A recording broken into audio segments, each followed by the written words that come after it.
এবং তারা এবার শুরু করেছে কলেজের স্টুডেন্ট তো আটকাতে পারছে না, ডাক্তারদের আটকাতে পারছে না, এইবার কিছু কিছু স্কুলের যারা এইচএস অবধি পড়াশোনা করে স্কুল যারা বলি আমরা, স্কুলে শিক্ষা ভবন থেকে নোটিশ পাঠানো হচ্ছে যে যাতে স্কুল টাইমে যাতে কোনো স্টুডেন্ট যাতে স্কুল থেকে বেরিয়ে যেতে প্রোটেক্ট করতে না পারে, কোনো মিছিল করতে না পারে, সেই জন্য তারা নোটিশ দেওয়া হয়েছে যাতে এই সরকারি প্রোগ্রাম ছাড়া স্টুডেন্ট যাতে স্কুলের বাইরে বেরোতে না পারে সেরকম একটা নিষেধাজ্ঞা জারি করা হয়েছে স্কুলে।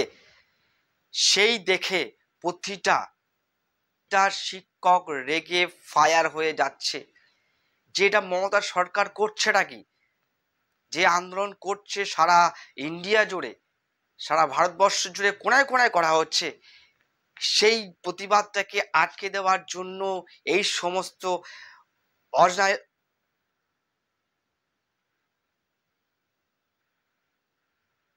এই প্রতিবাদটাকে আটকাবার জন্য মমতা ব্যানার্জি যে পদক্ষেপগুলো নিচ্ছেন সেগুলো একদম ঠিক নয়। এটা কিন্তু কোনো শিক্ষা মহলের মানুষ কিন্তু বলেছেন যে এটা অবশ্যই ঠিক নয়। তাদের অধিকার আছে যে তারা সমাজে মাথা উঁচু করে চলবে।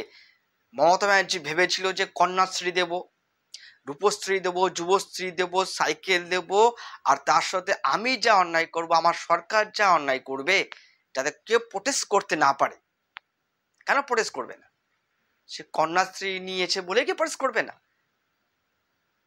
কন্যাশ্রীও তারা নেবে, কিছু যদি ভুলে তারা প্রোটেস্ট করবে, তার জন্য অল ওভার ইন্ডিয়ার মানুষ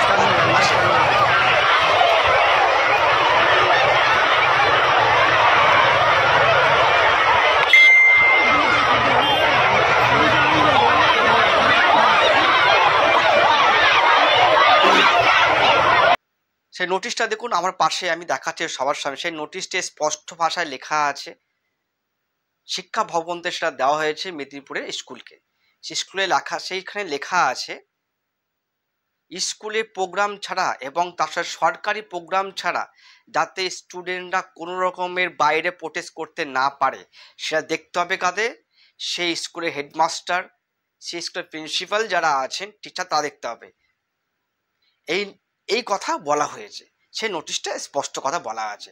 কিন্তু কিছু কিছু শিক্ষিত মানুষরা এটা বলছেন যে একদমই ভুল ডিসিশন, এই ডিসিশনটা নেওয়া একদম ঠিক হয়নি। ছাত্র সমাজ তো গর্জে উঠবে, ছাত্র সমাজে যদি গর্জে ওঠে, শিক্ষিত মানুষ যদি গর্জে ওঠে, এই সমস্ত নোংরামো জিনিস ওয়েস্ট বেঙ্গল কেন অল ওভার ওয়ার্ল্ডে হবে না।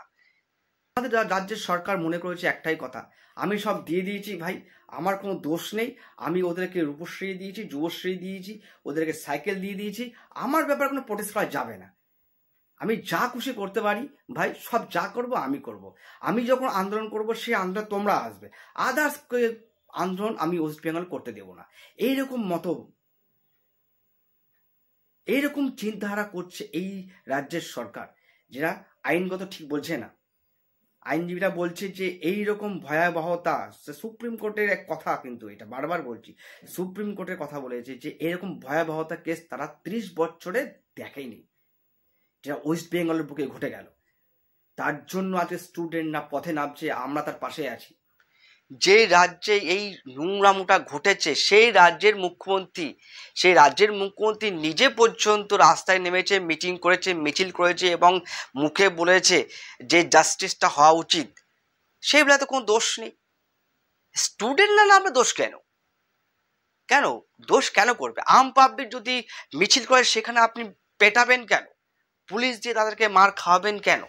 আপনি যখন নামছেন তখন পুলিশরা গার্ড করে নিয়ে যাচ্ছে, কিন্তু আমাদের মধ্যে যখন আম পাবলিক যাকে বলি, আমরা তো আম পাবলিক, আমরা যখন প্রোটেস্ট করতে, যখন আপনারা কি করছেন? পুলিশ দিয়ে মার খাওয়াচ্ছেন আমাদের।